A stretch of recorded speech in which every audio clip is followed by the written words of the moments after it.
What's going on, everyone? Jake here again. We are out in the little 74 Super Beetle right now because today I want to replace the fuel pump. I got a brand new one. I'm going to replace the fuel pump, and I'm thinking I'll probably pull the gas tank out and need to take a look at it and make sure it's clean inside, and also maybe check out what appears to be a sending unit. There's something in there with two wires on it. So check that out, make sure that's good, and then probably I'm gonna try and trace the fuel lines. I started doing that the other night, but I think I found out I was tracing a brake line, not the fuel line. So I have to figure out where the fuel line runs through and try and check it out, make sure it's not rusted out. Like I say, if it runs underneath, there's a good possibility it is rusted out because the floors are very rusty. But if that's the case, I'll probably just get a long piece of rubber hose and patch in there and use that, in hopes that we can make this thing run on its own without, having to pour gas in the carburetor, starting fluid, things like that. So, let's say, I think I'm going to go ahead and start, disconnecting the fuel lines from the pump, and then maybe I'll pull the pump off. And then we'll start looking at the tank. But let's go ahead and do that. Okay, so back here on the engine, I discovered, of course I had to look it up because I wasn't sure, but I discovered that this right here is the fuel pump. It's like a little base on it with like a top hat or something, like a little cake almost. And it's got obviously the fuel line coming from the tank, fuel line coming in, and then this one just runs up to the carburetor. Simple enough. And it looks like it's sitting on probably studs, or I'm not sure. Oh, hopefully not studs, because it doesn't look like there's enough room to pull it up off of studs, but I guess we'll see. But also there's another bolt back there. You can't even see it, but it almost looks like you'd almost have to remove the distributor, which I really don't want to do that because it'll throw it out of time, and that wouldn't be any good or any fun. Anyways, here's the new fuel pump, and came with gaskets. It came with two gaskets, and after looking, you can see there's like a spacer it sits on, so that's why there's two gaskets, one underneath and one on top. So that makes sense. So looks like, say, another guy looked at this already. So it looks like he already has this hose disconnected. Yep, it popped right off. Move it out of the way, and then we just have to pull this one off here. Okay, so I got those off. I went ahead and pulled the cap off the distributor just so I had a little more room in here. So I found that these are size 13. So my wrench on here, this one's coming off. The only one I'm worried about, like I said, is the back one. I was like, well, I'll just use a swivel, but I don't know, because I just put a socket on this one, and there's not very much room between that and this top. So might run into some trouble on the back side, but we'll see here in a second. You almost need a those wrenches with the swivel heads. If I need to go buy a set, I just might. But anyway, this one pulled off here, and there's a washer with it, so I'll make sure not to lose that. Alright, so now let me ponder on how to get the other one off. Okay, so I had to look up a couple videos on how to do this, and it looks like people just pull the distributor. It'd make it easier, gives you plenty of room. But like I say, I really don't want to do that because then I have to mess with timing and all that. But I was able to, with a wrench, just get in there on it enough that I got it loose and turning. At least I did before I started recording. There it goes.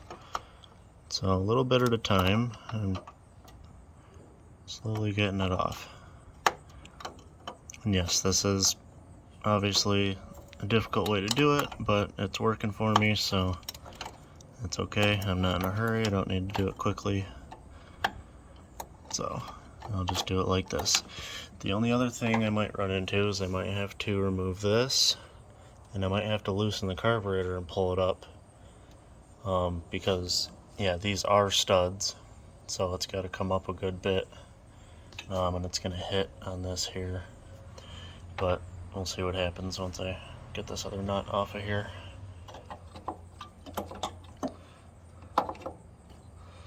Alright.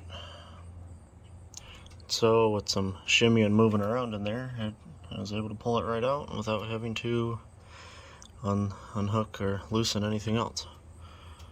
So there you go. There's that. And there is our one gasket.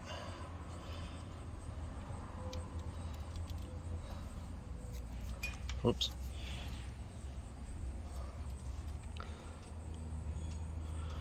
Yeah. If I can quit throwing it. It's like some kind of plastic maybe. I don't think it's paper. The new ones are paper. So then I believe this here is our, obviously our rod, whatever you want to call it. You can pull that right out. So this spacer did not come loose. I might just leave it alone. I might just leave it and not worry about replacing that gasket under it, because obviously it's got a nice tight seal. I'm just going to leave it alone. So I'll clean up the base, put the new gasket on, and shimmy the new pump in there. Alright, got the new pump in there. I did struggle a little bit to get it back in there because it's just so tight all in here. I ended up pulling the bolts out of this and moving it out of the way. But I got it in there. It's you can see it's got some pressure on it, which is good. So I'm gonna get it tightened up, put the lines back on, put everything back together, and then I guess we'll move to taking a look at the tank. Alright, so we got everything hooked back up and in place. So I did start tracing the fuel line. It goes down there and down through there, and wiggling it around feels pretty loose, but I'm not sure. So I climbed underneath here, and I think I did find the line where it goes, and it appears to have a rubber piece right there. This one here, and this is, the rubber piece is completely broken off there. I just stuck it back on there, but it really needs to be replaced. It's just loosely stuck on there. So I'm thinking that's the line, and it appears to run into this frame rail here. So I guess it just runs through that frame all the way up there. I don't know. I'm just guessing. Anyways, so we would just have to hope that the fuel line isn't rotten all inside the frame there where it runs up. I'm gonna go ahead and pull the bolts out of this tank and try and lift it up and see underneath.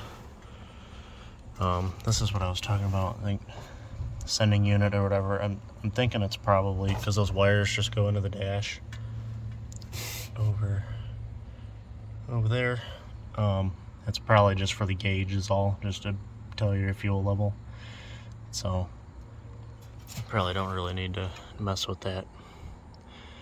So yeah, there's two bolts and like washer holders on each side. So I'm gonna go ahead and pull all those out. Okay, so I got those all pulled out, set them there, and those were 13 millimeter as well, if any of you are working on one of these. So looks like it's just loose. I don't know if I'm able to pick it up. I'll try and see underneath it. This might take two hands. Well, this wasn't really my plan, guys, but I am now over here picking up my trailer because I got a call from a girl that my old truck that she's been driving, the brakes apparently went out in it. So now I've got to go pick that up. And I don't know what time I'll be back home. Probably won't have enough time to finish the Volkswagen for tonight. So I think we'll probably end it, and we'll come back and do a part 2.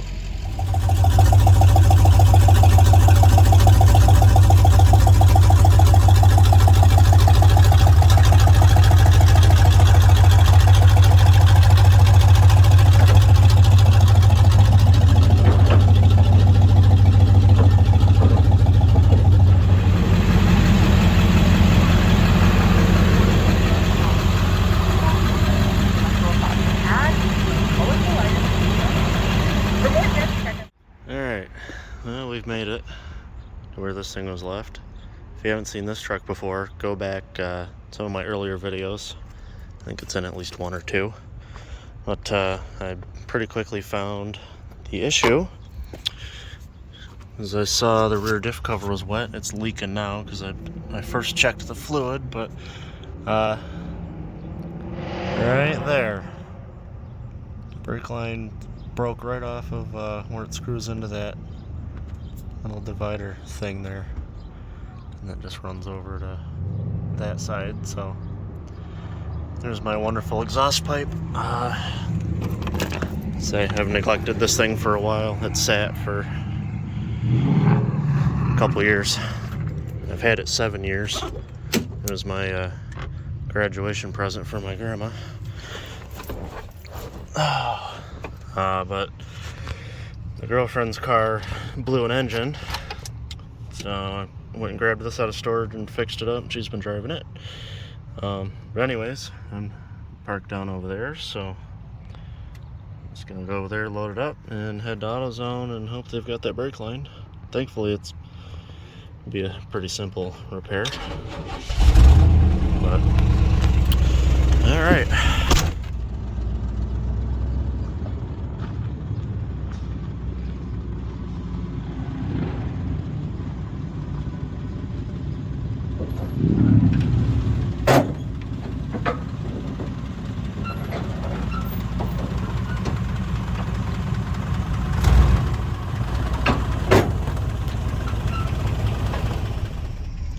That's gonna be it for this one, guys. Let me know what you think, and of course, I'll come back for a part 2 on getting the old Super Beetle running. So hit that like button if you enjoyed it, and don't forget to subscribe, and have a good one.